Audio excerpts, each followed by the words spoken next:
Assalamualaikum teman-teman, kembali lagi dengan saya Trian Oktaviani Kania. Sebelum lanjut ke video, jangan lupa untuk di like, comment, share, dan subscribe. Thank you. Scene 1, take 1, kamera, rolling, action.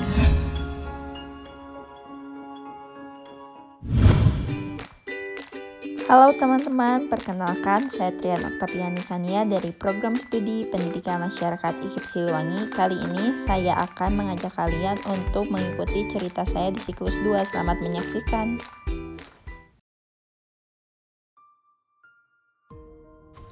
Pandemi COVID-19 memang belum usai. Apalagi di akhir-akhir ini PPKM Jawa Bali terus diperpanjang. Yang awalnya ada rumor bahwa persekolahan akan kembali bertatap muka di bulan Juli, ternyata harus sirna kembali akibat bertambahnya angka COVID-19 pada saat itu. Sehingga dampak-dampak makin terasa, salah satunya yaitu dalam bidang pendidikan. Pembatasan kegiatan membuat dunia pendidikan mengalami dampak yang cukup serius. Misalnya, sekolah ini yang biasanya ramai dengan lalu lalang siswa, kelas yang diisi dengan pembelajaran tatap muka, tiba-tiba sepi bak perumahan yang ditinggal para penghuninya. Sebelum adanya pandemi, saya merasakan asiknya suasana sekolah ini, di mana kita sendiri dapat bertukar cerita dengan teman, nongkrong di kantin, main basket atau futsal di tengah jam istirahat, ataupun jajan saat jam kosong. Mungkin kali ini minim ya teman-teman dirasakan oleh siswa-siswi zaman sekarang. Mereka yang sekarang dituntut untuk menggunakan teknologi dengan sebaik-baiknya. Namun bagi saya sendiri, bertukar apapun lewat sosial media tidak akan pernah seefektif apabila kita bertemu langsung, bukan? Nah, apalagi dalam bidang pembelajaran, yang dimana biasanya transfer ilmu secara langsung saja kadang sulit dipahami, seperti contohnya matematika ataupun fisika, apalagi jika dialihkan daring, bukan? Padahal pembelajaran tatap muka itu penting loh teman-teman dalam dunia pendidikan. Mengapa? Karena pembelajaran tatap muka akan memudahkan kita dalam proses pembelajaran, entah itu nantinya pembinaan karakter, penyampaian tugas, penyampaian materi, kerja kelompok, atau sebagainya. Simak yuk sedikit wawancara dengan salah satu guru di sekolah yang saya tuju ini. Misalkan dari peran guru kan dituntut ekstra gitu ya Pak untuk memahami teknologi ini gitu. Tapi apakah dari gurunya sendiri memiliki masalah gitu tentang pemahaman teknologinya? Terus apakah pernah diadakan semacam pelatihan mengenai aplikasi-aplikasi yang digunakan atau tidak Pak? Pernah. Kita kan ada IHT ya, in-house training di awal bahkan di akhir semester kemarin menjelang tahun pelajaran baru. Jadi ada IHT, di sana dipelajari. Ya kita mengundang fasilitator dari luar yang mumpuni dalam bidang IT dan itu disampaikan kepada guru-guru. Jadi begitu tahun pelajaran baru itu sudah siap. Sudah ya sambil jalan lah tentunya belajar, tapi usahanya sudah ada dari sekolah. Kalau di sini kan ada banyak ekstrakurikuler gitu ya Pak. Untuk pelaksanaan ekstrakurikuler sendiri itu gimana Pak? Eskul ini kan formalnya memang dinas kan sudah tidak membolehkan ya ada kegiatan kerumunan di sekolah gitu ya. Makanya kita tidak ada kegiatan-kegiatan ekskul secara formal. Tapi informalnya memang ada ya, seperti kegiatan genus. Ya kegiatan genus kan mereka akan terlibat di penulisan dan kan jurnalis gitu kan, termasuk juga peliputan mereka.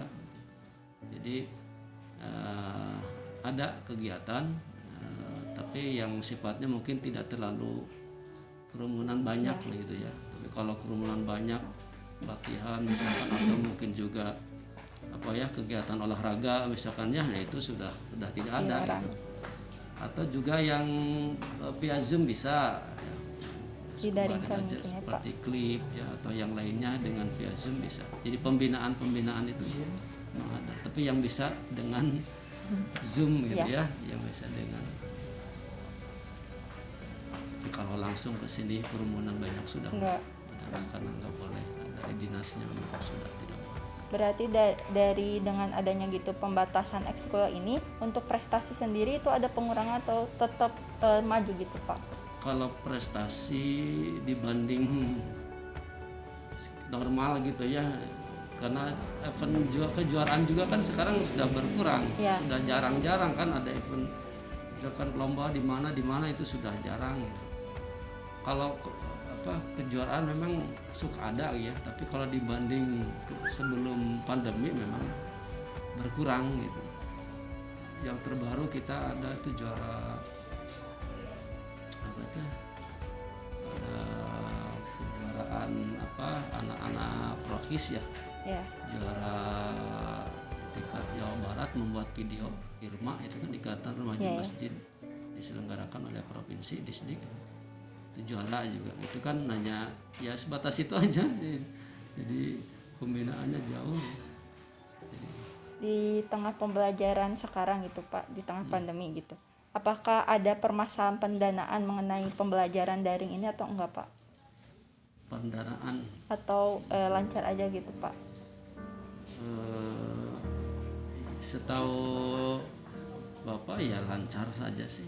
Nggak tahu kalau yang pihak manajemen sekolahnya nggak tahu bendahara atau gimana. Tapi kalau Bapak menjalaninya lancar sih, nggak terlalu banyak ada kendala. Baik Pak, mungkin ini pertanyaan terakhir ya Pak. Harapan Bapak untuk pendidikan di Indonesia di era sekarang gitu bagaimana Pak? Di era sekarang ya mudah-mudahan kembali ke normal gitu. Bisa tatap muka belajar langsung karena beda sekali ruhnya gitu kan ketika kita belajar tatap muka langsung begini dengan online. Terutama pembinaan karakter ya. Karena kalau karakter itu kan nggak bisa transfer ya, tidak bisa transfer pengetahuan lah gitu, tapi butuh proses yang panjang, butuh pembiasaan, butuh contoh. Nah itu yang sulitnya karakter kan di situ, butuh waktu panjang ya kan. Nah, jadi kalau online terus begini kan nggak bisa itu. Jadi kita berharap mudah-mudahan pandemi segera berakhir dan pemerintah pun berani untuk membuka sekolah gitu Ya, pembelajaran jadi bisa belajar lagi dengan normal gitu. Itu mungkin harapannya Ya. kita. Mungkin Bapak terima kasih banyak atas waktunya. Mohon maaf mengganggu waktunya juga. Pokoknya terima kasih banyak. Semoga nanti harapannya dapat didengar oleh pemerintah yang di atas gitu ya Pak. Sekian dari saya. Wassalamualaikum warahmatullahi wabarakatuh. Waalaikumsalam. Nah, itu sedikit wawancara dengan seorang guru di SMA.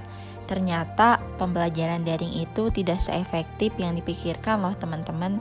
Apalagi ada beberapa kendala yang masih sulit ditemukan solusinya. Salah satunya yaitu siswa-siswi yang tidak memiliki alat teknologi harus tetap datang ke sekolah. Nah, selanjutnya ada wawancara dengan seorang guru di sekolah dasar. Selamat menyimak. Untuk kendala yang Ibu rasakan nih selama pandemi ini seperti apa?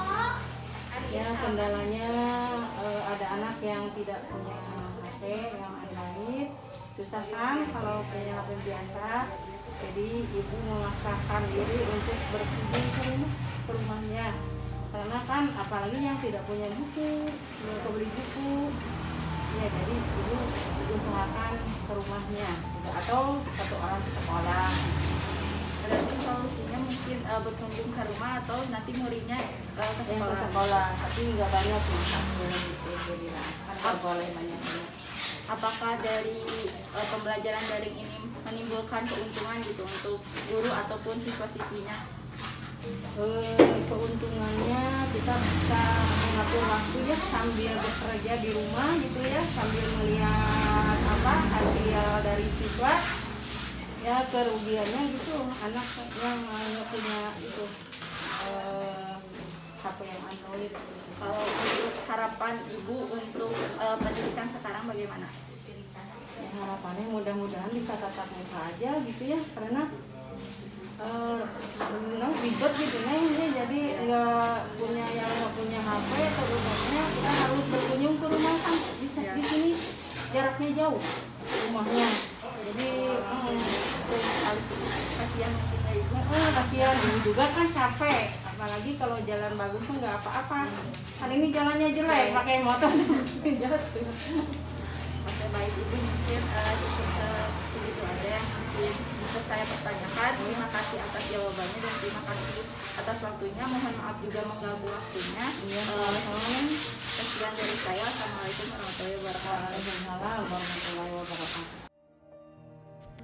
Nah, itu tadi wawancara dengan dua guru di dua sekolah yang ternyata sama-sama memiliki harapan untuk persekolahan dikembalikan menjadi tatap muka, walaupun dengan adanya pembatasan peserta didik nantinya. Karena beberapa kendala masih sulit dipecahkan apabila melalui daring. Akibat kendala-kendala itu, pembelajaran yang diserap oleh peserta didik pun kurang. Dan bagaimana nantinya akan menjadi bangsa yang berkualitas dalam bidang pendidikan. Nah, selanjutnya saya ingin menyampaikan simpulan serta harapan untuk pendidikan di Indonesia. Nah, setelah melakukan wawancara dengan narasumber sebelumnya, mereka mengharapkan bahwasannya pembelajaran dikembalikan ke pembelajaran luring dengan kendala dan hambatan yang terjadi pada pembelajaran daring sehingga menuntut akan banyak hal. Selain itu pula, siswa-siswi dituntut untuk memiliki alat teknologi, sedangkan bagi mereka yang tidak memiliki alat teknologi, mereka terhambat untuk mendapatkan pembelajaran yang efektif. Nah, oleh sebab itu saya berharap agar pemerintah dapat mendengar aspirasi rakyat, khususnya bagi mereka yang masih duduk di bangku pendidikan. Karena mengapa nantinya mereka akan menjadi salah satu generasi penerus bangsa yang akan membawa perubahan untuk Indonesia. Mungkin cukup sekian video yang dapat saya sampaikan. Terima kasih bagi kalian yang telah menonton cerita saya di siklus 2 ini. Mohon maaf bila masih banyak kekurangan. Wassalamualaikum warahmatullahi wabarakatuh.